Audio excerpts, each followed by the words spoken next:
if it doesn't go well, you got something to throw at us. Oh, that's cool. Perfect. Yeah. If you yell at you. Manager of our workshop. Okay. I'll train them. So I just want to welcome everybody. Thank you for coming to our Homebuyer seminar. Here are Joe and Sunny Tribble with Tribble Property Group. And our main goal here today is to give you information about the home buying process and to answer any questions that you might have. This is going to be kind of a good overview of what it looks like. And we also have professionals here for a loan officer and insurance specialist to also, answer those questions too. So, Bart? Yeah, my name is Bart Muldoon. I'm with Supreme Lending. I think Sunny, mentioned part of what we all do together when we're working with first-time home buyers is really we're a team. And so that's what one of the things that we do is I'm the money guy. Most people, unless you have big piles of cash, which I know I don't have, and lending is part of the process of figuring out how to take your current finances and then find a home that we can all work together on for you. So, absolutely. And my name's Evan Gibson. I know I got to meet everybody kind of walking in. It's great to meet you. I'm the owner of Gibson Insurance Solutions, and kind of my tactic as far as first-time home buying is concerned is I'm really just a part of these guys' team. I'm working directly with Bart on the loan because insurance is the thing that you're going to need on the loan when you close it. It's actually a requirement, which I'm sure they'll touch on. Making sure that you've got the correct amount covered for your loan, but also so that we can rebuild the house. And I take a full scope view of everything. Walk in with the client as they come through with Sonny and Joe. Really just, I'm kind of the guy that stands behind everybody and makes sure everybody's protected. Make sure his loan is protected, making sure their client is protected, and ultimately it's all about relationships. So that's what I'm here to do is help with that. So Okay. Great to be here. And then we'll come in a little bit more towards the end of this, just to kind of touch base. Actually, the whole last part is his, so we're giving it all to him then. So, what we want to let you know is buying is all about you. We're here to be your guide. We're here to work together as a team. We are here for you. We're here to protect you. We're here to listen to your concerns. We're here to manage your transaction to the end and make sure that you actually get your dream home. So, one of the things we're going to touch on is that owning a home, why buy one? Why not rent for your life? So, homeownership is a form of forced savings. It makes you pay attention to your financial life, make sure that you are paying everything on time, and it's putting money away because you're appreciating it. We'll touch more on that too. Provides tax savings. If you do or do not know, when you're a homeowner, you can write off some of your mortgage interest depending upon your loan. When you lock in your monthly cost of your home, basically that is, your payment and interest.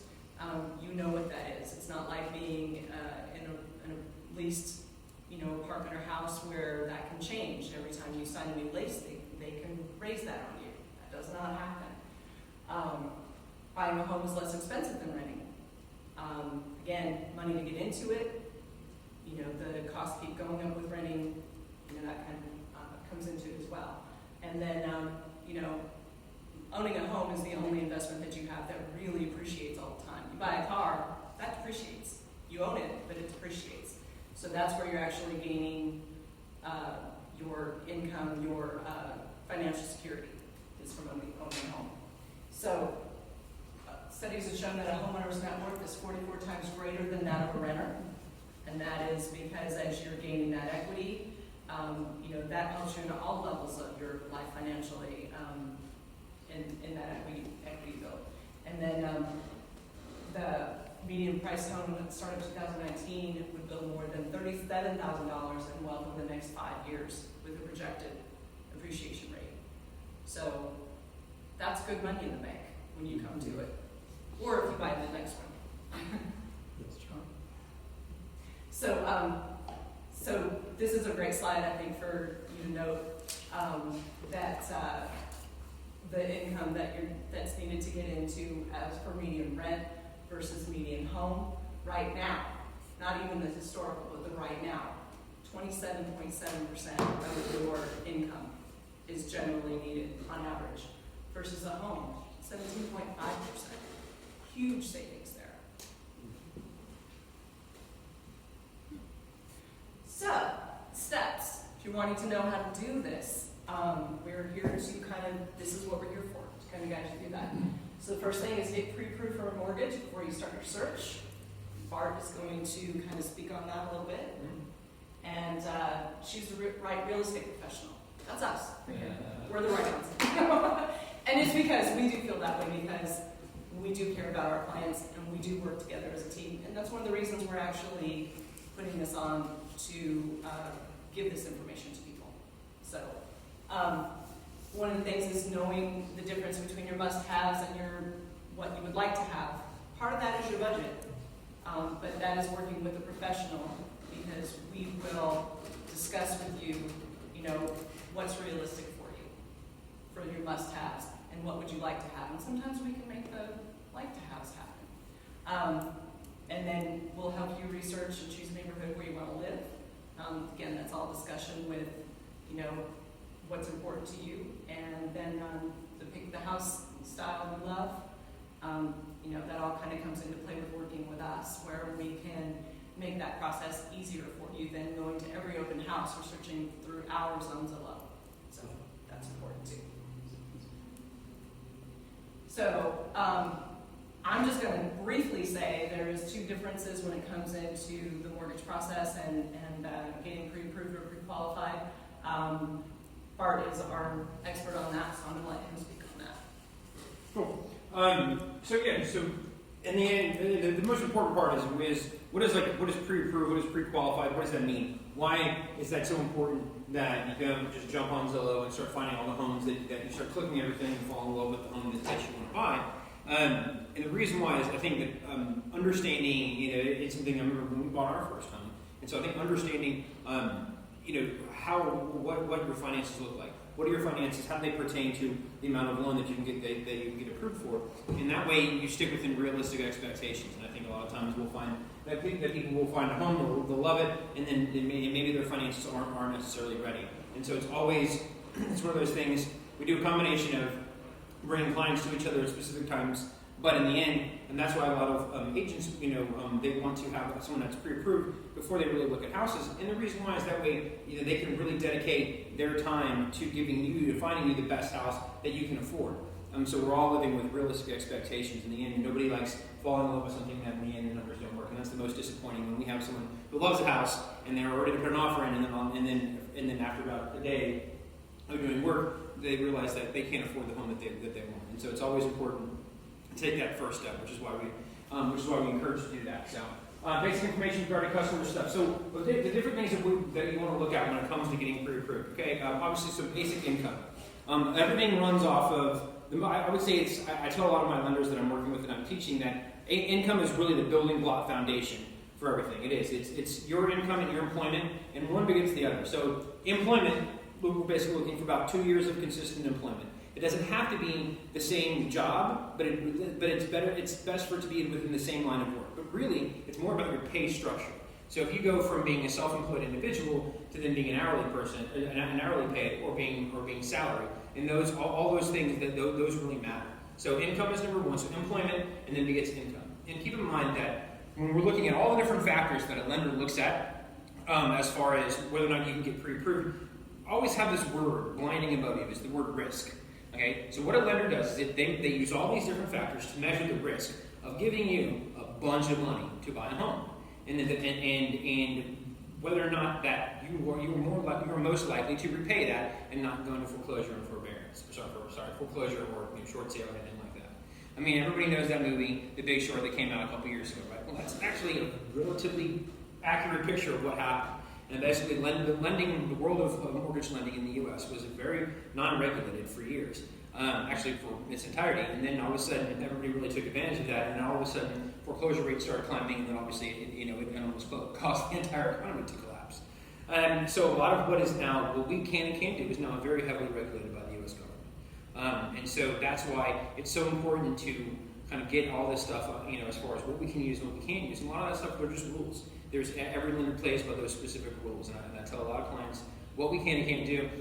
If one lender says they can do it, they can't. It's very rare that usually the way that service and interest rates are really where lenders really compare to each other. But as far as what they can and can't are allowed to do, a lot of it comes down to basic to knowledge of the person that you're speaking with. So, all right, so we go income, monthly debts, credit history, and assets. So credit history, basic credit history is this. We're typically looking for a 620 and above, but it's beyond just a credit score. Okay, it's also the depth of your credit. How long you have credit lines open? Do you have what are called derogatory issues when you in your past credit? And just because you have credit issues doesn't mean you can't get approved. It just means that we have to be able to work through that stuff. Late payments, bankruptcies, foreclosures, short sales, anything that is in dispute. All these little things that we look at. I spend on average with every new client, I spend about a good hour reviewing the credit report. It really does. It tells the story of your life over the past 5 years. Sadly enough, your finances actually tell a pretty solid story of what's going on in your life, and I can see kind of what's been going on, and then we work through that. I tell people all the time. I think the thing that always kind of puts a funny smile on my face is when people will apologize for their credit score or their credit report. That's my job. Our job is to work together as a team to use the information for each individual client and to navigate through that situation so we can get to the end result, which is not to judge anybody. It's to find you a home. That's what we get. If we don't find you a home, then we're not doing our job. So, and then assets. Of course, assets meaning, and it's not like do you want a boat. It's more it's some liquid assets. So cash mainly. So checkings, savings, retirement, Social Security, child support, alimony. All these are all different forms of what are called calculated or qualified income that we can use to get you qualified. In the end, income and employment, it's to show stability. And stability is probably, when it kind of goes back to what I was mentioning before, is risk. So stability of employment and income, it lowers that risk factor. So more income, the longer you've had a job, the more stable that income looks like it's going to continue. Therefore, you lower that risk factor, which makes you more approachable and more desirable to get approved for a loan. That makes sense. All right. What is the major difference between a pre-qualification and pre-approval? The biggest difference is this. We do a pre-qualification. It's a basic loan application that reviews employment, that reviews credit, income, basic assets, and also anything that you currently own. You look at those basic things, and then there's a bunch of numbers, and those numbers we basically run through an artificial intelligence machine is the best way to put it. And it tells you whether or not that we, according to federal guidelines, this is a relatively safe loan, or if there are things that we need to overcome, we can do that within a specific time period when you're looking to purchase. So then we issue a pre-approval letter.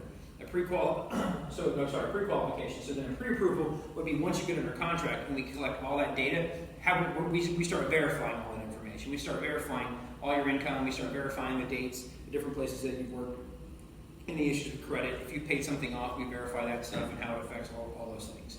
So that's the major differences. The first one is like, hey, we're pretty sure this is going to work, and then the second one is, all right, yeah, this is going to work. We're going to make it happen. So that's the best way to put it. All right, pre-approval myths. How to make things less scary. I already know what my credit score is. All right, so the weird part of the mortgage world, like any other business, is the U.S. government, as a way to make you come to me, basically, is the best way to put it, is you can't actually see what your real true credit score is. What you see online, they're called commercial credit scores. So you'll see Credit Karma, through your bank FICO scores. That's a really good range of where your credit score most likely is. Usually if you're using your bank app, you're going to see one of the 3 credit bureaus, or sometimes 2 of the 3 credit bureaus. So what a mortgage lender does is a mortgage lender is going to take all 3 credit scores, and they're going to take your middle score. Now, if there are 2 people in the loan, so let's say, for example, both of you, whoever had the lowest middle score, that's whose credit score that we would use for that specific loan. Keep in mind, now when it comes to credit, that mortgage credit scores are going to be more stringent and tighter than your commercial credit scores that you're going to see on Credit Karma. And the reason why is obviously it's as simple as the risk factor is greater. The risk factor is greater with hundreds of thousands of dollars that you're lending on a home versus $3,000 you're trying to get on a credit line extension, or a $5,000 couch you're trying to purchase. Does that make sense? So when there's more money, there's more risk. So as there's more risk, the factors that create those scores are more stringent. And that's why it's the first thing that I mention to people. I'll ask them, I'll say, do you have an idea about what your credit is? And for example, I mentioned before that you need to be at about a 620. So if somebody says, I'm about a 622. When I pull your credit, it's probably going to be about a 590, which means we may have a little bit of work to do before we can get you qualified. Somebody says they're at 815. I go, awesome, next, which is great.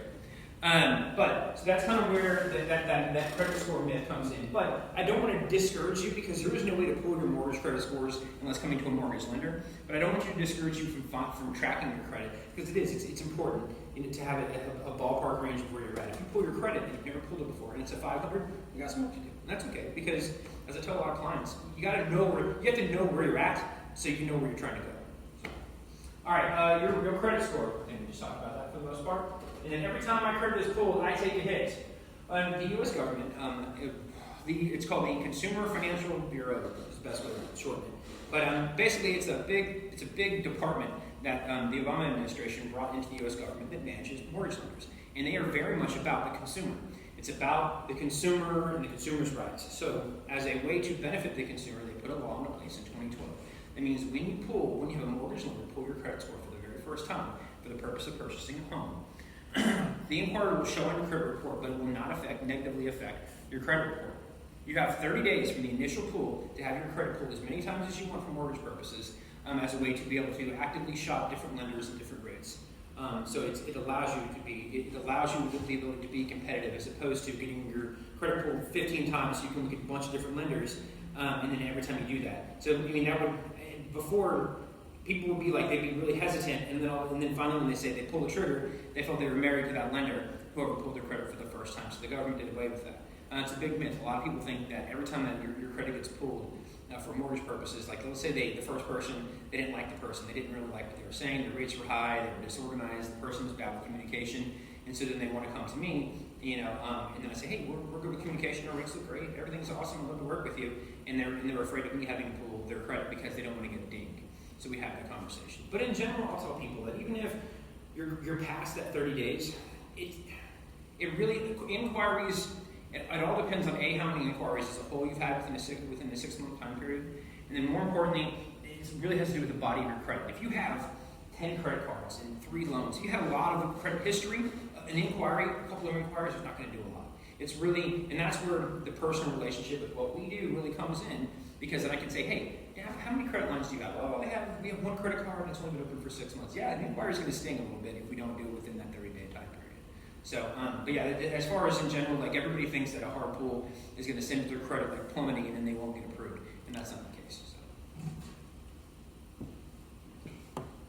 So this kind of goes to what you're talking about. So most people think they need 20% to put down on a home. That is not the case at all. In fact, very rarely, right, do people actually have 20% to put down. And I actually love this graphic too because it actually shows like the majority of people actually put down 5% or less. And they're very doable. Yeah. Programs. Yeah, I mean, what I constantly say to clients when we talk to them for the first time and for you guys, just tell us what you want to do. Some people are like, should I put 20, 10? And then all of a sudden, I'll have people that will start with 20, and then all of a sudden, like, I can get home and put 3% down. I'm like, yeah, oh, let's do that. Sure. It's in the end. Keep in mind that with the mortgage and with what we're doing with the home, the same thing with the home that you purchase. Excuse me. Everything that you do, whether it goes one way or the other, there's benefits and there's positives and negatives to everything. If you put 3% down, you have more money in the bank, so you can furnish the home and get moved. But then in the end, your mortgage payment is going to be higher. Then if you put 20% down, you may not have as much money to make the move, but then you're going to have less interest and you're going to have a lower payment over the life of the loan. So it's all, in the end, we all work together to listen to you and say, hey, this is what you have. And either you know exactly what you want, and what you want is what works, or you say, this is what I want, and then we say, maybe there's a different way to look at this. Have you thought about it this way? And that's where all 3 of us connect. So. Right, and the whole point is working together on that. We can kind of help strategize what is best for your situation at that time. So this is definitely yours. Absolutely. So barriers. So we mentioned a lot of this stuff already before, but so barriers. Number 1 is low credit. So I always say the 3 C's. As you can tell, I talk fast, which is something I try to often monitor. But sometimes I'll catch somebody on the lunch break, or I can catch somebody there at their office. They're talking like this, they really want to talk to me because they want to buy a home. They don't know what they're doing, and they can't talk at night. So then we have this conversation in whisper mode because they're at their cubicle. All right. So sometimes I have to be able to get in and get dirty really fast. Hey, let's rip off the Band-Aid. What does it really take to purchase a home? So then I go to the 3 C's. So credit, your history of paying bills and other debts on time. You have to have a usable credit score. We can do low score loans between the 580 and 619 range. They are a gigantic pain in the booty. Okay, they're not fun. Unfortunately, the FHA, which runs those programs, has not made them advantageous to the person who needs that style of loan. It's like these weird anomalies. So I very rarely do those loans, but they do exist. In general, though, 620 and above is what you're looking for. So 620 to 700 is going to be mainly your FHA loans, and then your conventional will be about 700 and above. The main difference between an FHA and conventional loan we'll cover in a few minutes. But credit is important. You have to have, the very first thing, every lender can tell you they don't do this, but they'd be lying to you. The very first thing we do is we pull credit. Because if you have below 620, then all the rest of that stuff doesn't matter. The amount of down payment, the amount of, your bills and your income, none of that matters. We can't play ball and get you into a loan program if we don't have an acceptable usable credit.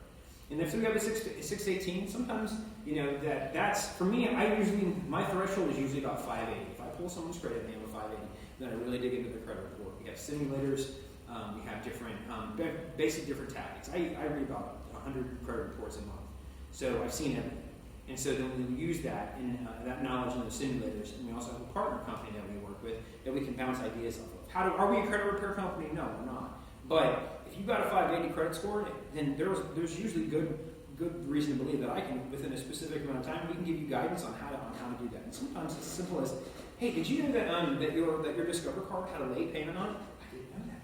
Well, you've never had a late payment on it ever, have you? No, you've had that card for 10 years. Give them a call. It was a mistake.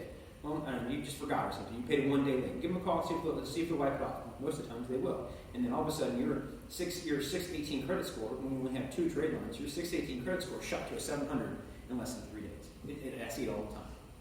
So credit is a big important. But more importantly, if you don't know where your credit's at, you have to let us dive in, because I can look at your credit report and tell you, hey, this is what's causing you pain, and this is going to be 6 months. This is going to be a year. This is going to be 3 months until we can get there. So capacity, your current and future ability to make your payments. So capacity goes into one really very broad acronym because it involves tons of different links, but it's called debt to income ratio. And it is exactly what it sounds like. You take your debts, and in a mortgage world, your debts are going to be your proposed mortgage payment, plus any credit card debt that you have, and then also any installment debt, student loans, car loans, personal loans. Those. Your cell phone bill, we don't care about. Your electric bill, we don't really care about. So loan debt, credit card debt, proposed mortgage payment. Those create your debt, and then you divide that by your monthly income. You use a gross number. So for example, a couple, what does the husband make a month on average? What does the wife make a month on average? Okay? So then, and that gives us a ratio. So FHA ratios are like a 55. Conventional loan ratios are about a 45 to 47. So as we start getting all this information together, then that's what really clarifies. A lot of times people will call me and say, here's my information. And I say, hey, well, how much home are you looking to get? I don't really know. Can you just run it through and tell me what do you think? Cool. I usually start at 200 and then we go up and down from there. And that's okay. If the answer is, hey, I don't know. Tell me what I can afford. And that's good. And I know people be blunt with me like, I want to get a $500,000 home, but you only make $12 an hour and you only work 30 hours a week. The math is just not there. But in general, it's really important with capacity and the debt to income ratio, because when we have problems, we kind of go back to the word debt to income ratio.